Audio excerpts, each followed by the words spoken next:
Iran's top security council has issued a new order to the media outlets this time. Don't publish anything that makes Venezuela look bad. By the way, it's not a suggestion, it's a direct instruction. You're watching TimesXP. My name is Rityatri, and let me tell you what the document reveals here.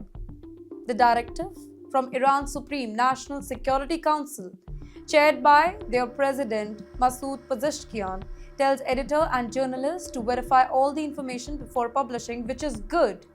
Avoid stories that could strengthen the US pressure on Venezuela, that is bad, and avoid bias or false reports, again good. But why? Well, the reason is this. The council says that Western media coverage is part of the US-led economic and psychological pressure campaign on Caracas. Well, exclude TimesXP from this report, but Iran isn't just protecting its image here. It's protecting its ally. Both the countries have deep political, economic, and defense ties, in fact dating back to Hugo Chavez. Back in 2022, Tehran and Caracas, they signed a 20-year cooperation deal covering energy, trade, and industry. In fact, reports suggest military and drone cooperation, though both the nations deny any sort of detail here. Basically, in short, Iran sees Venezuela as a strategic partner, not just a friendly neighborhood here. And of course, there is US connection. The United States is watching closely. The US Secretary of State Marco Rubio calls Venezuela a platform for Iranian influence in Latin America.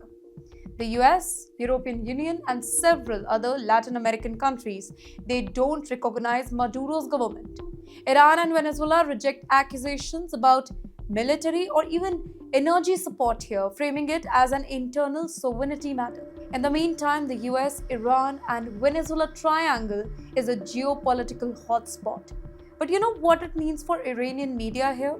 Iran has a long history of media control on sensitive topics, like past directives included coverage of Trump in Israel's parliament, and now the focus is Venezuela. But the goal, it is very much clear here: shape public perception at home, prevent narratives that could appear as Iran being weak or under pressure.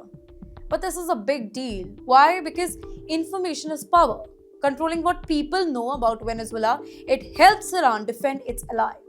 Then, it is a psychological warfare as well. The council claims Western media is trying to demoralize Venezuelans. Then, global stakes. Sanctions, oil shipments, and military cooperation all hinge on perception here. In the end, Iran is telling its media, don't play into the US narrative. Don't make Venezuela look vulnerable, even if it is. This is more than just news story. It's a lesson in geopolitics. Who controls the narrative can control the game.